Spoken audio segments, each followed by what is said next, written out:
भाषा उन्नति है, सब उन्नति मूल। बिन निज भाषा ज्ञान के मिटत नहीं है को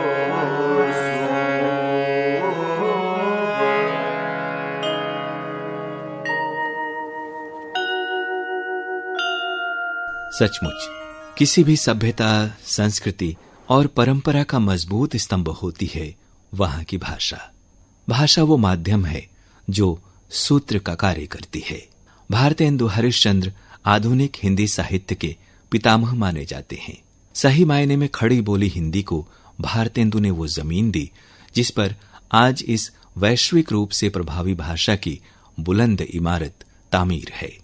बनारस में जन्मे भारतेंदु हरिश्चंद्र ने साहित्य की प्रायः हर विधा, कहानी, कविता, उपन्यास, नाटक, रिपोर्टाज आदि पर कलम चलाई।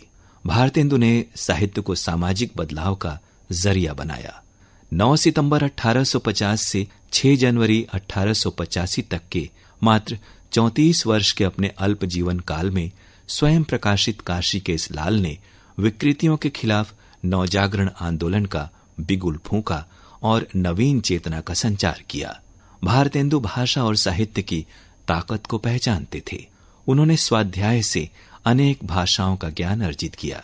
उन भाषाओं के विपुल साहित्य से परिचित हुए और फिर अपने पाठकों तक उनकी अच्छाई और सच्चाई सरल और व्यावहारिक खड़ी हिंदी में पहुंचाई। प्रख्यात साहित्यकार, समालोचक और संपादक डॉक्टर जितेंद्रनाथ मिश्र कहते हैं, ऋषि पंचमी की पवित्र तिथि को एक महान ऋषि का जन्म हुआ जो नव जागरण का सबसे महान नेता तथा हिंदी भाषा और साहित्य दोनों में ही आधुनिक युग का प्रवर्तन करने वाला महान रचनाकार सिद्ध हुआ। उन्होंने भविष्य को अपनी आंखों से देखा, देश की स्वतंत्रता और हर तरीके की उन्नति के लिए महान मंत्र दिया। निज भाषा उन्नति है, सब उन्नति को मूल। बिन निज भाषा ज्ञान के मिटत नहीं को सूल। हृदय में सूल की तरह से चुभ रही थी पराधीनता और इसकी औषधि उन्होंने तलाशी कि निज भाषा उन्नति है। जब वो निज भाषा कहते हैं तो साफ तौर पर उनका संकेत हिंदी से है, जिसको कि उन्होंने 1874 में नई चाल में ढाला। एक कालचक्र उन्होंने बनाया देश की महान तिथियों का। उसमें 1874 के आगे उन्होंने लिखा हिंदी नई चाल में ढली, और वह जो हिंदी नई चाल में ढली वही राष्ट्रभाषा हिंदी है। हिंदी केवल एक भाषा नहीं है, भारतेंदु की दृष्टि में हिंदी एक संस्कृति है। अपने देश की भाषा संस्कृति को लेकर भारतेंदु बाबू का आग्रह उनकी रचना धर्मिता में स्पष्ट परिलक्षित है।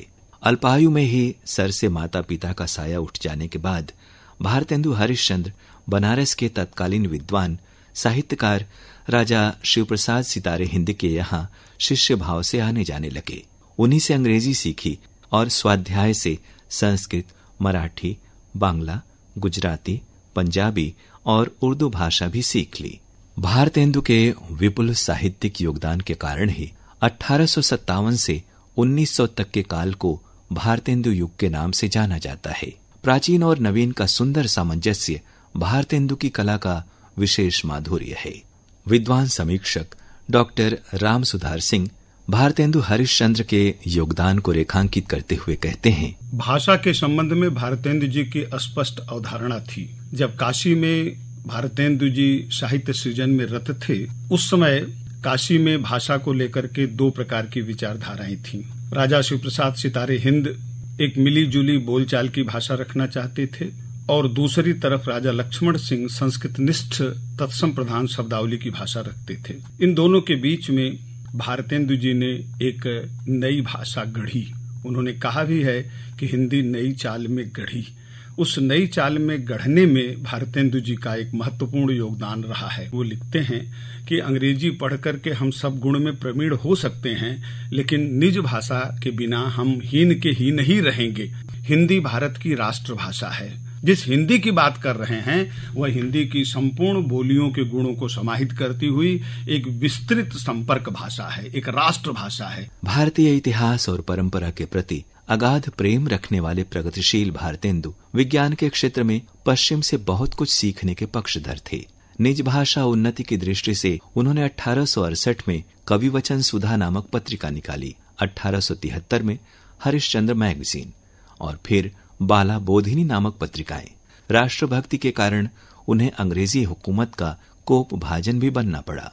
काशी के विद्वानों ने 1880 में उन्हें भारतेंदु की उपाधि प्रदान की थी, जो उनके नाम का पर्याय बन गया। भारतेंदु परिवार की 5वीं पीढ़ी के सदस्य दीपेश चंद्र चौधरी मानते हैं, अहो अहो मम प्राण प्रिय आर्य भ्रातगण, आज धन्य दिवस जो यह जुड़ो हिंदी हेतु समाज। निज भाषा उन्नति अहे सब उन्नति को मूल, बिन निज भाषा ज्ञान के मिटत नहीं को सूल। सन 1877 ईस्वी में प्रयाग में हिंदी भाषा पर दिए गए व्याख्यान का उद्धरण उनकी राष्ट्रीयता और बौद्धिकता और भाषा के प्रति गहरे लगाव के प्रमाण के लिए काफी है। यह व्याख्यान कविता तो है ही, गंभीर बौद्धिक विवेचना भी है।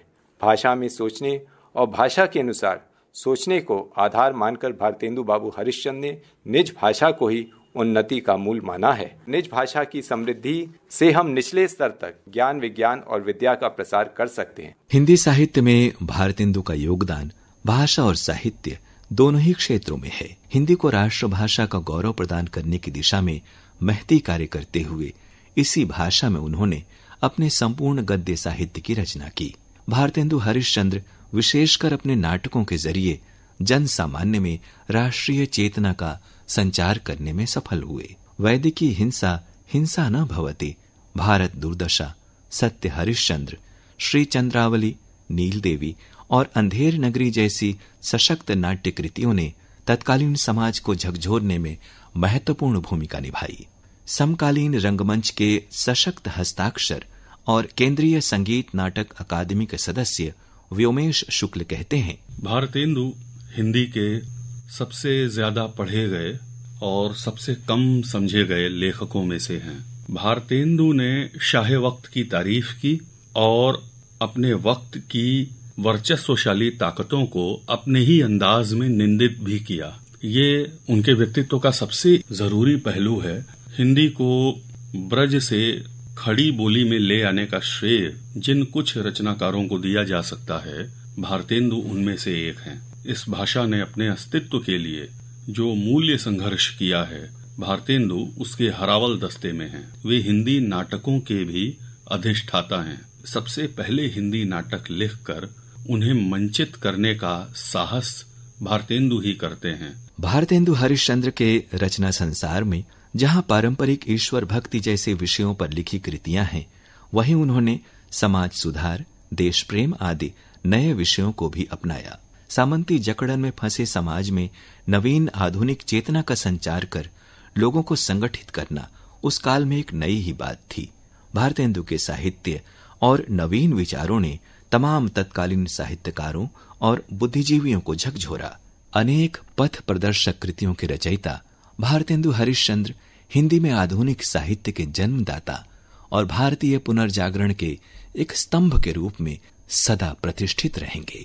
यह काल कराल अहे कली को, हरिचंद को नेक सुहातु नहीं, धन धान आराम हराम करो, अपनों तो को दरसातु नहीं, चित चाहत है चित चाह करे, पर वाकु निबाह लखातु नहीं, दिल चाहत है दिल देब को, दिलदार तो को दिखा तो नहीं।